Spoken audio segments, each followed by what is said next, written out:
உலகம் போற்றக்கூடிய உத்தம தலைவர் நம்முடைய பாரத பிரதமர் நரேந்திர மோடி அவர்கள் சென்னைக்கு நம்மளை எல்லாம் சந்தித்து பேசுவதற்காக வந்திருக்கின்றார். இதற்கு முன்பு சென்னைக்கு பல முறை நம்முடைய பிரதமர் அவர்கள் வந்திருந்தாலும் கூட இந்த முறை தன்னுடைய குடும்பத்தை பார்ப்பதற்காக வந்திருக்கின்றார்.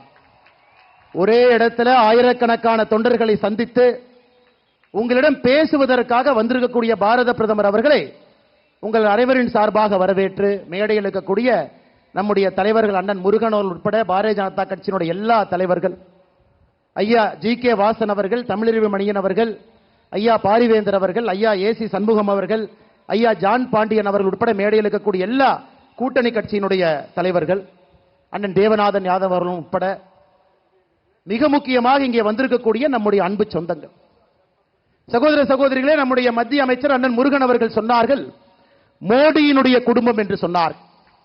பீகார்ல லல்லு பிரசாத் யாதவ் சொல்றாரு மோடிக்கு குடும்பம் இல்லையாமா. அப்ப நாமெல்லாம் யாருங்க? லல்லு சொல்லுகின்றார் மோடி அவர்களுக்கு குடும்பம் இல்லை, தனி மனிதன் என்று சொல்லுகின்றார். 142 கோடி மக்கள் நாம் இருக்கும் பொழுது மோடி அவர்களுடைய குடும்பம் நாம தானங்க. அதனால் நீங்கள் அனைவரும் உறக்க சொல்ல வேண்டும், மோடியின் குடும்பம் நாம் என்று சொல்ல வேண்டும். மோடியின் குடும்பம், மோடியின் குடும்பம், மோடியின் குடும்பம். ஐயா, இவங்களுக்கு கண்ணு எப்படி தெரியுதுன்னா கோபாலபுரத்தினுடைய குடும்பம் மட்டும்தான் கண்ணுக்கு தெரியும்.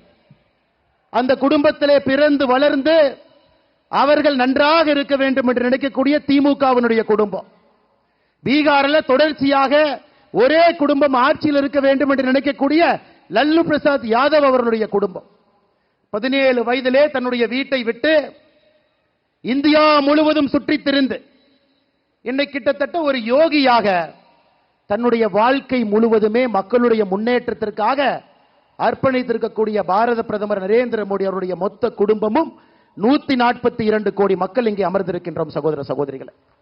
ஐயா, அது மட்டும் இல்லைங்க, இந்த தேர்தலில் நான் மோடி ஐயாவுடைய குடும்பம் என்று அவர்களோடு நிற்கும் பொழுது கோபாலபுரத்தினுடைய குடும்பத்தையும் திமுகவில் சிற்றரசர்கள் போல தமிழகம் முழுவதுமே வளர்ந்திருக்கக்கூடிய 4வது தலைமுறையாக அரசியல் இருக்கக்கூடிய எல்லா குடும்பத்தையும் அரசியல் இருந்து அகற்ற வேண்டிய நேரமும் இது சகோதர சகோதரிகள். 2024 பாராளுமன்ற தேர்தல் ஒரு அற்புதமான வாய்ப்பு நமக்கு கொடுத்திருக்கிறது.